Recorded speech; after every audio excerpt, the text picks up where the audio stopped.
अब 100 डेमा के नीचे डिसाइसिवली 4-5 सेशन बिताने के बाद बार बार क्लोज देने के बाद 200 डेमा की ट्रैजेक्टरी खुली भी लग रही है क्या इस पे? बिल्कुल लग रहा है वीरू 200 डीएमए बैंक निफ्टी में पॉसिबल है, और इशू ये है कि वो वहाँ पे रुकेगा या नहीं। अब ये भी इम्पोर्टेंट बन गया है कि रुकना चाहिए कि नहीं रुकना चाहिए, ये इम्पोर्टेंट है। लेकिन बिल्कुल अब इसमें तकलीफ आ रही है बैंक निफ्टी में। और अब हम 43,500 को भी टेस्ट कर रहे हैं, जो जून के आसपास का लो था 43,500, 43,400, और फिर वो 200 डे मूविंग एवरेज। टफ हो गया ये इंडेक्स यहाँ पर। लेकिन एक चीज़ कहूँगा मैं बैंक निफ्टी में, ये जो वीकनेस है ना, ये आपको एक ETF इन्वेस्टर्स के लिए एक अच्छी अपॉर्चुनिटी दे रही है, SIP इन्वेस्टर्स के लिए। ये 1 साल के बाद मुझे लग रहा है कि आपको दिखाई देगा कि ये एक अपॉर्चुनिटी थी बाय करने की, क्योंकि ये मार्जिन का जो प्रेशर है ना, ये सिर्फ 1-2 क्वार्टर का इशू है, कोई परमानेंट नहीं है। ये 1-2 क्वार्टर का इशू है, ये रिजॉल्व होगा मेरे ख्याल से आगे जाके।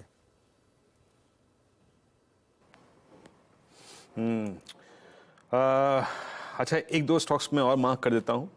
कोई ज़रूरी नहीं है कि ये ट्रेड्स हों, और ट्रेड्स पे धीरे चलेंगे आज। और निफ्टी बैंक अब सेकेंड जो स्विंग होता है ना, उसमें जा रहा है एक बार फिर से उस जोन के आसपास। एक बार लेके आइए आप डॉक्टर रेड्डीज, नहीं दिवीज लैब, माफ़ कीजिएगा दिवीज लैब। डॉक्टर रेड्डीज तो बहुत स्ट्रांग है। राजेश सतपुते जी, इसका एक स्विंग लो था 4 सितंबर को एग्जैक्टली 100 डेमा पर, और इस बार जिन 4 कैंडल्स के साथ इसने 100 डेमा को अप्रोच करा है, ये क्लियरली डिफरेंट बिहेवियर है वर्सेस 4 सितंबर। यहाँ पे किसी लॉन्ग पुट का व्यू आपका, या फिर शॉर्टिंग का कोई तर्क, क्योंकि रेंज ब्रीच हो रही है और एवरेजेस भी वॉलेट हो रहे हैं? वीरेंद्र जी, आपने बिल्कुल सही कहा। इनफैक्ट फार्मा में देखिए, कल फार्मा पूरा चला लेकिन डीवीज नहीं चला था। दैट शोज तो यहाँ पे एक रिलेटिव वीकनेस है। कहां तक टूटेगा? मेरे हिसाब से इसका जो इमीडिएट सपोर्ट है वह है 3550। हालांकि 3600 पे पुट राइटर खड़ा है, लेकिन मुझे लगता है वो साइड हो जाएगा, और ओवरऑल इसमें जो वीकनेस है 3550 तक जाएगा। तो यहाँ पे सेल साइड का कैंडिडेट है। स्टॉप लॉस क्या होगा? देखिए, स्टॉप लॉस होगा 3640 का। तो यहाँ पे सेल करे डीवीज लैब। वीरेंद्र जी, और एक चीज मैं यहाँ पे ऐड करना चाहूंगा। आप जो वीक स्ट्रक्चर की बात करें तो कहाँ वीकनेस है? Look at Voltas. जनरली मेरे बाय साइड के ट्रेड में होता है, लेकिन आज इसने अपनी इंपॉर्टेंट सपोर्ट को ब्रीच किया, और मुझे लगता है ये वीकनेस और चलेगी। सो यहाँ पे छोटे स्टॉप लॉस के साथ, यानी 835 के स्टॉप लॉस के साथ वोल्टास सेल करें। इसका टारगेट होगा 800 का।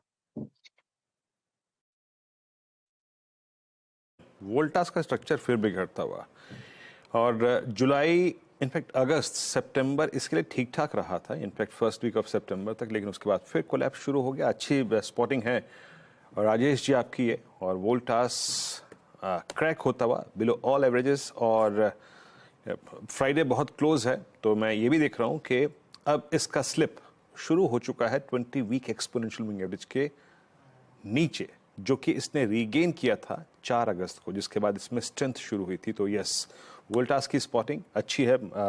राजेश जी, एक बहुत सही जगह आपने इसको मार्क किया है। फिर लेके आइए केमिकल स्पेस के कुछ स्टॉक्स। टाटा केमिकल डे लो से थोड़ा सा रिकवर हुआ है, लेकिन फिर भी यहाँ पर थोड़ा सा दिक्कत है। नाल्को में बैकफुट पे आके ट्रेड करता हुआ, IGL आपकी स्क्रीन पे आके बैकफुट पे ट्रेड कर रहा है करीब करीब 464 के स्तर पे। और एक बार BEL को देखते हैं, डिफेंस स्पेस से ये क्या कर रहा है। BEL आपकी स्क्रीन पे आएगा, इट्स 135.20, ये भी बैकफुट पे आके ट्रेड कर रहा है।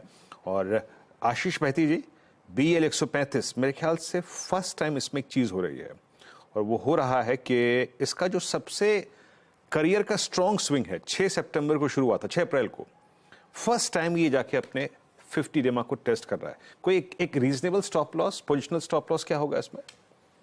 वीरेंद्र, इनफैक्ट अगर किसी के पास लॉन्ग है तो हमारी सलाह इन लेवल्स पे एग्जिट करने की है। शॉर्ट करने की सलाह नहीं रहेगी, क्योंकि एक सपोर्ट जोन है, और पिछले 3 बार अगर मैं बोलूं तो 1 महीने में यहीं से बाउंस बैक दिया है।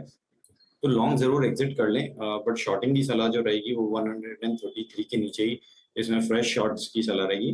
तो या वेट एंड वॉच पे थोड़ा रखें।